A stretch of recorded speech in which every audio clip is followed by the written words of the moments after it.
3, 2, 1. Hai my dearisti, ketemu lagi. Jangan lupa subscribe, like, dan lonceng. Thank you.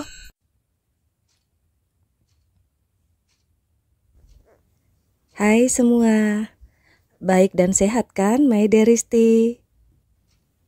Hari ini, bila ada kesedihan, bila ada hal yang belum terselesaikan, bila belum ada jalan keluar, aku mau kalian tahu, tidak ada manusia yang baik-baik saja di dunia ini. Tidak ada. Semua orang sedang berjuang dengan ujiannya masing-masing. So, jangan kalah dengan masalahmu. Kita lanjutkan Aku Si Pelakor. Sekarang bagian 5.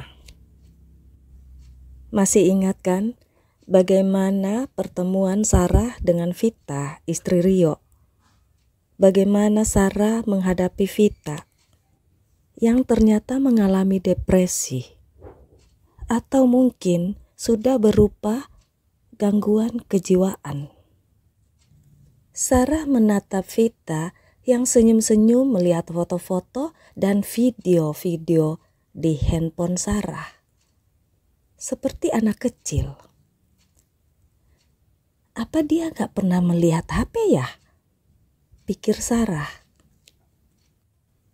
Bagaimana mungkin? Rio sangat modern dan bergaya. Begitu juga kedua anaknya Rama dan Lia. Bahkan mereka sering bergonta-ganti handphone sesuka hati. Jadi agak aneh kalau melihat sikap Vita sekarang seperti orang yang baru melihat handphone. Sarah merasa sedih dan kasihan. Tangannya mengelus kepala Vita dan merasakan rambut Vita yang kasar dan bau. Vita punya sisir? Tanya Sarah pada Vita, tapi Vita cuek dan tetap fokus pada handphone di tangannya. Sarah mengajak si ibu mencari sisir di kamar Vita. Si ibu menemukan sisir yang kotornya seperti baru diambil dari lumpur. Sumpah my dearisti, waktu terpikir dan menulis kalimat sisir yang kotornya seperti baru diambil dari lumpur, kepalaku, rambutku berasa langsung gatal dan refleks aku jadi menggaruk-garuk rambutku. Mungkin saking aku menghayati tulisan-tulisanku. Oke, kita lanjut. Saat Sarah memegang kepalanya, Vita bereaksi seperti menolak. Tapi Sarah tersenyum membelai rambutnya, membuat Vita akhirnya diam. Rambut Vita yang sangat kotor dan susah diluruskan. Jadi Sarah menyisir dan merapikan hanya bagian-bagian depannya saja yang gampang dirapikan. Kemudian Sarah mengambil tisu basah dari dalam tasnya, melap wajah Vita yang membuat Vita agak terkejut. Tapi melihat Sarah tersenyum, sekali lagi Vita akhirnya menurut apa saja yang dilakukan Sarah. Si ibu yang dari tadi diam saja memperhatikan Sarah dan merasa terharu. Selama Vita sakit, baru kali ini dia melihat Vita sangat tenang dan jadi penurut. Siapa ya wanita ini? Si ibu bertanya dalam hati. Dan aku sebagai penulis bertanya juga dalam hatiku, apa pendapat si ibu kalau tahu Sarah adalah istri Rio? Sesuatu yang tidak bisa aku bayangkan, walaupun aku yang menulis novel ini. Sarah juga bedakin wajah Vita, lalu mengolesin lip gloss dengan jarinya ke bibir Vita. Setelah itu, Sarah mengambil HP di tangan Vita, mengatur kamera dan menunjukkan pada Vita seperti Vita sedang bercermin. Vita melongo, mengambil HP dan mendekatkan HP ke wajahnya, menggerakkan wajahnya ke kiri dan ke kanan, lalu berlari masuk kamar dan keluar secepat mungkin dengan membawa cermin seukuran muka orang dewasa. Vita bercermin, mematut-matut wajahnya dan senyum-senyum. Lalu tiba-tiba memeluk Sarah. Sarah kaget dan tertegun. "Kalau kau tahu siapa aku, apakah akan begini?" batin Sarah. Matanya panas, menahan air mata. Hatinya sesak. "Apa yang kau lakukan pada wanita ini, Rio?" Agak lama Vita memeluk Sarah. Dua perempuan dengan raut yang berbeda. Vita dengan kebahagiaan, Sarah dengan hati yang hancur karena dia sudah melukai hati perempuan lain. Sarah meminta si ibu untuk memotret mereka berdua, lalu berfoto bertiga dengan si ibu, lalu Sarah selfie berdua dengan Vita. Klik, klik, klik. Banyak foto dengan macam-macam mimik, tapi tetap kepala saling tempel. Vita selalu mengikuti mimik apa saja yang Sarah buat. Vita terlihat sangat senang. Tiba-tiba dia minta makan. Lapar. Untuk pertama kali Sarah mendengar suara Vita berbicara. "Ibu, apa dekat-dekat sini ada yang jualan makanan?" tanya Sarah pada si ibu. "Ada, Ses, dekat jalan masuk tadi. Sini nanti saya yang beli." Si ibu menawarkan diri.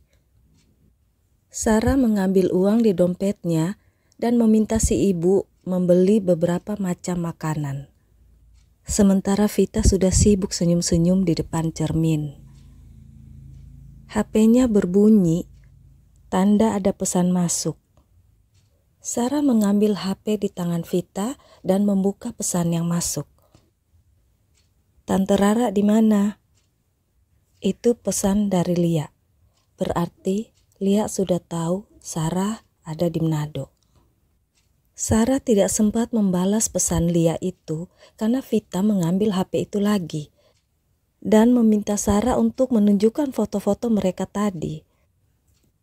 Vita kembali senyum-senyum sendiri menatap foto-fotonya di HP Sarah. Tidak terpengaruh dengan bunyi telepon ataupun pesan yang masuk. Dia tidak tahu kalau itu bunyi telepon dan pesan dari anak dan suaminya. Sarah membiarkan pesan-pesan itu tanpa membacanya. Trang teng teng teng, trang teng teng teng, trang teng teng teng. Kayaknya di bagian keempat gak ada musik alami ini ya. Kita lanjut. Setelah si ibu kembali dari membeli makanan, Sarah minta si ibu untuk menemani Vita makan dan Sarah pamit. Vita menahan tangan Sarah, tidak mengizinkan Sarah pergi.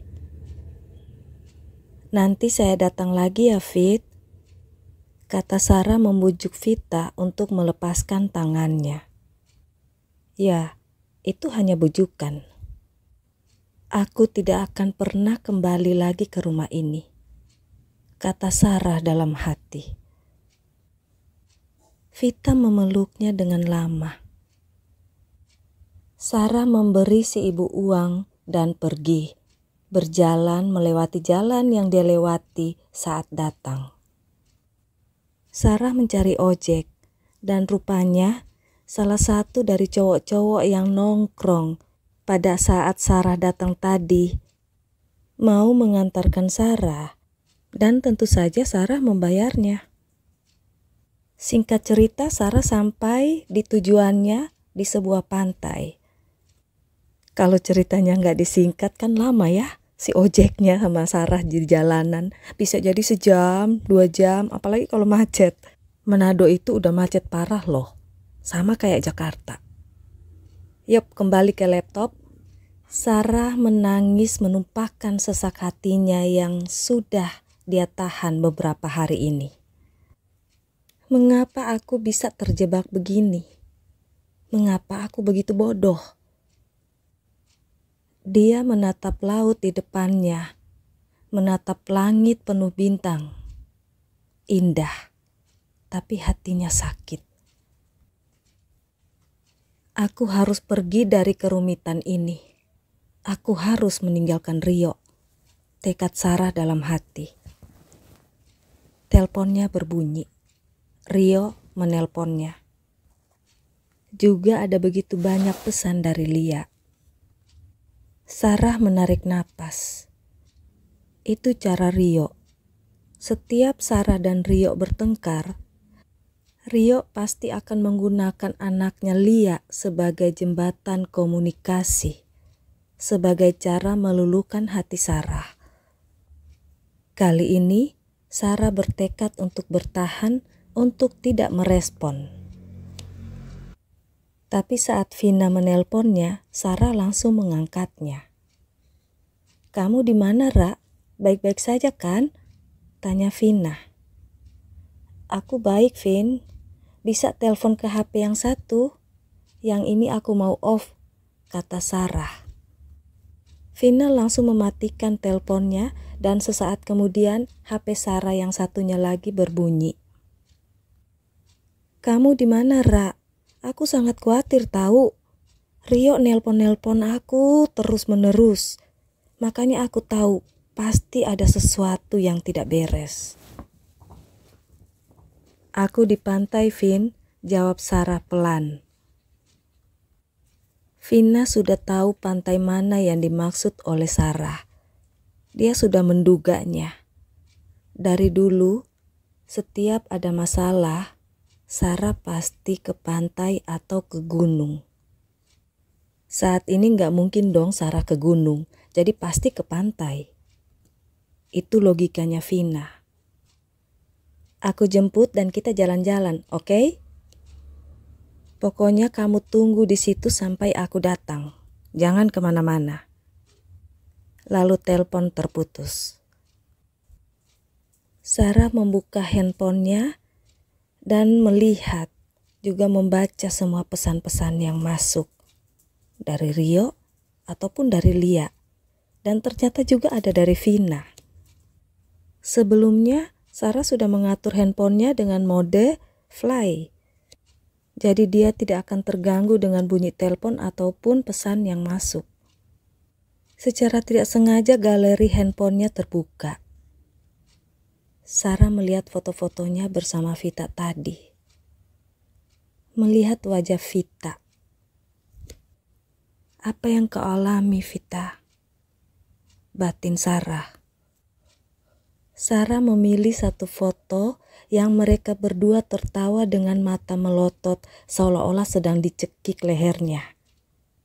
Mengupload ke medsosnya dan menulis, "Apa yang dari hati akan sampai ke hati." Tak menunggu lama, Rio bereaksi di postingannya itu. Sarah lupa kalau Rio mengikuti semua akun medsosnya. Bahkan Rio memegang email dan password punya Sarah. Rio memang sangat posesif. Sarah sudah beberapa kali harus membuat akun medsos yang baru karena Rio mengganti passwordnya dan lupa sandinya. Tidak bisa dibuka lagi. Kali ini Sarah buru-buru mengganti password dan sandi emailnya. Beberapa saat kemudian ada inbox masuk di FB-nya. "Ada di mana? Jangan ganggu keluargaku. Kalau tidak, kamu akan tahu akibatnya." Itu isi inbox dari Rio. "Oke Rio, mari kita lihat," gumam Sarah. Yo, selesai bagian 5. Aku si pelakor.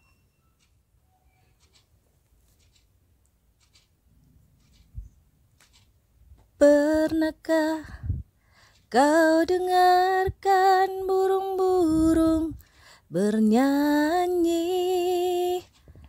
Pernahkah Kau dengarkan dia menangis, tawa dan tangis yang ku dengar sama merdunya. Ataukah memang aku tak tahu senandungnya?